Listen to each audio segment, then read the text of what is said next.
Құрметті телекөрермендер, біз бағдарламамызды одан әрі жалғастырамыз. Келесі кезекте біздің студиямызда жуырда осы елбасымен кездесіп келген Назарбаев зияткерлік мектебінің оқушылары отыр екен. Ендеше таныстырып өтсек. 10 сынып оқушылары Бекболат Азамат және Адель Камалдинова. Қош келіпсіңдер. Таң қалайды сіздер үшін? Өте қызық сезімде болып тұрмын, себебі бұл Павлодар облысының атынан сөйлеген мен үшін мысалы қазір қызықты. Және де қазір сабақ болып отқанымен осында келу мен үшін мысалы өте жақсы деп ойлаймын. Таңғы көңіл күйлерің қалай? Әдеттегідей ма сабаққа барғандағыдай? Иә, кеше түні бойы экзаменға дайындалғанбыз. Осы да кешке осы таңға да дайындалған болатынбыз.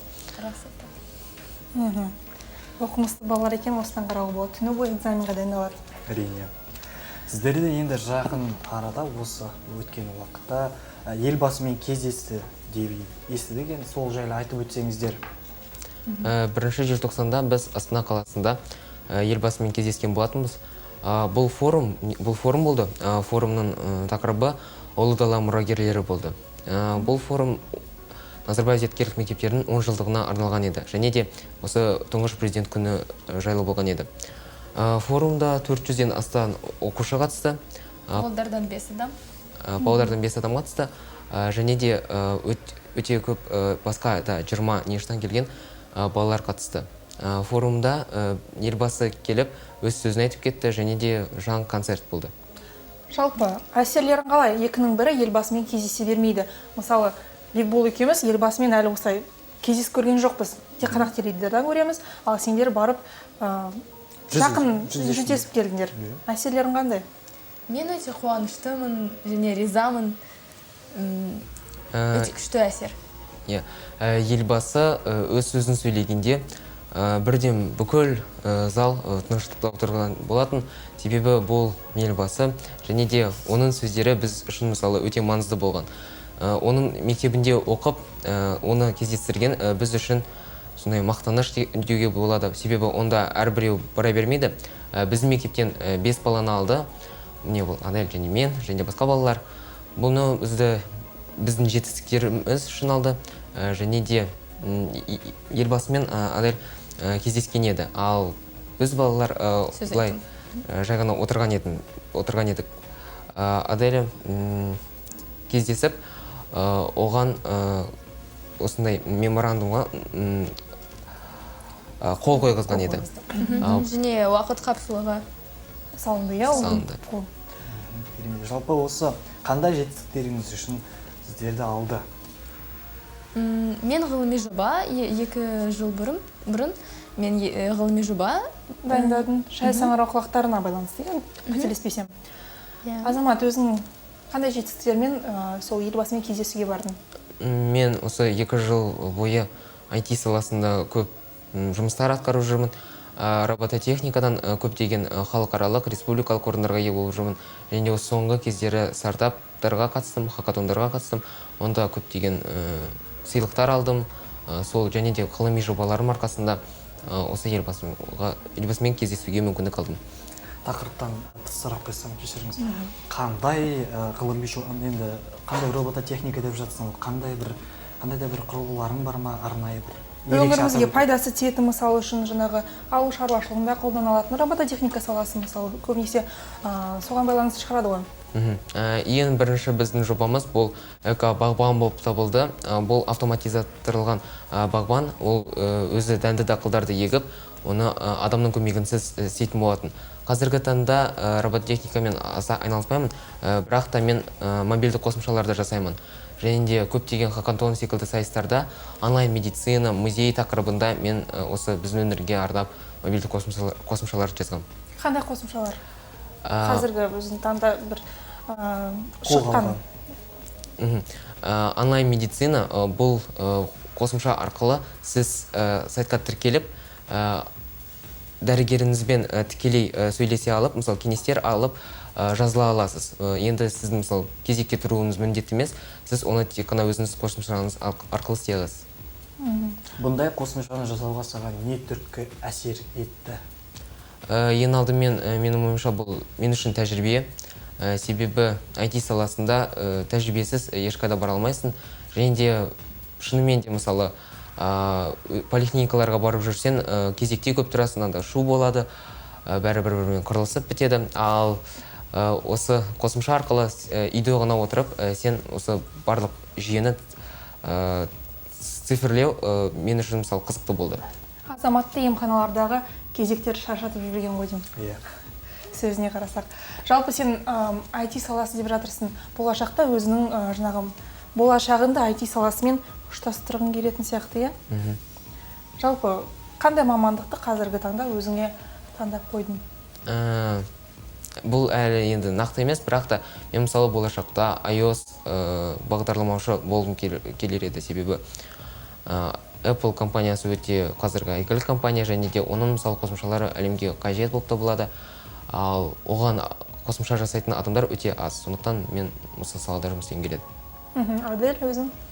Мен теңізші боламын. Теңізші. Неліктен? Неліктен Шықтасам да түсіме кірмепті теңізші болу. Әрине. Неліктен теңізші? Маған осы сфера өте ұнайды. Сол үшін. Жалпы теңізші. Қызығушылығы жоғары теңізшіге, теңізге Теңізге деген. Кейін аралдарды аралап. Неліктен қызық, сонда да қызықсырақ көрініп тұр, неліктен? Көбінесе мектеп оқушылары программист, мұғалім, дәрігер, сондай мамандықтарды көбінесе таңдайды да. Иә. Адельдікі ерекше екен. Адель ерекше батыр. Ерекше еді. Біздің қонақтарымызға жылы лебіздеріңіз болса, сұрақтарыңыз болса, біздің тікелей эфирімізге хабарласа аласыздар. Тікелей эфир нөмірі 55-76-40 WhatsApp желісі 877-274-90-97.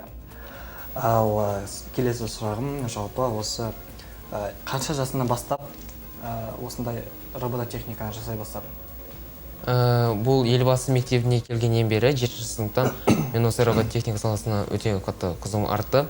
Көптеген конкурстарға қатыстым, бұл өте қызық. Бұл мысалы робототехника саласы ол басқа олимпиадаларға ұқсамайды. Басқа жерге келсең, сен жай ғана мысалы 3 сағат отырасың да, сол бір өзінің тапсырмаларын орындайсың. Ал робототехника бұл сайыс келгеннен бастап басталады. Себебі сен келесің, өзің қарсыластарына қарайсың, саған тапсырма берілсе, оны тез ғана орындауың керексің. Және де роботтың ақаулықтары көп, оның бәрін тез арада түзетіп, тек қана мысалы осы ең шыдамды, ең білімді, білікті адам осы сайыстарда жеңеді. Сол маған өте қызықты болды.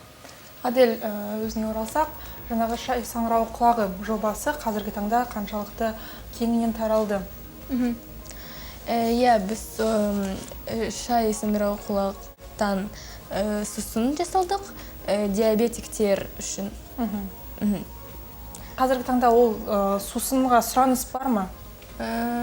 Менің ойымша, иә, себебі бұл табиғатты сусын, және ол денсаулыққа өте жақсы әсер етеді. Оны саңырауқұлақтың қандай қасиетін байқадың? Неліктен осындай жоба жасадың? Менің ойымша, бұл ерекше жоба, және осылай жобалар, олар өте пайдалы қоғам үшін, және Аделяның жобасын біздің барлық мектеп біледі, және де мысалы оның жобасы осы диабеттермен ауыратын адамдарға пайдалы, себебі онда және қант аз, және де саңырауқұлақты өзінің көптеген жақсы қасиеттерімен танымал. Тек қана мектеп емес, облыс бойынша да бұл таралып кеткен жоба қазіргі таңда.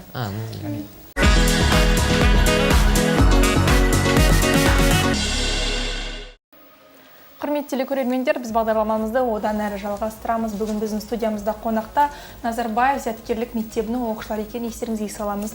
Олар жуырда, яғни 1 желтоқсан күні елбасымен кездесіп келген оқушылар. Жалпы сол күнгі форумда нақты не айтылды? Сол туралы айтып өтіңдерші? Осы форумда елбасы келіп, бізге жаңа бір жолдау бергендей, нұсқау бергендей болды. Себебі елбасы ең алдымен осы біздің Назарбаев зияткерлік мектептері жай ғана құрылған жоқ деген. Ең алдымен ол өзінің Назарбаев университеті жайлы айтып кетті, және де осы университетке оқушылар керек. Сол үшін ол біздің мысалы мектептерді ашты. Және де осы мектептерде жаңа мысалы робототехника секілді салаларды әдейі ашты. Себебі ол айтып кеткендей болашақта мысалы адамдарды роботтар алмастырады. Және де осы бәсекелеске біз де қабілетті болу үшін, біздің ел де қабілетті болу үшін, ол міне біз секілді жаңа мамандарды дайындап жатыр. Және де елбасымыз шет елдердің өте маңызды екенін айтып кетті. Біле берсеңіздер, біздің мектепте көптеген шет тілдері бар. Бұл Қытай, француз, корей тілі, неміс тілі.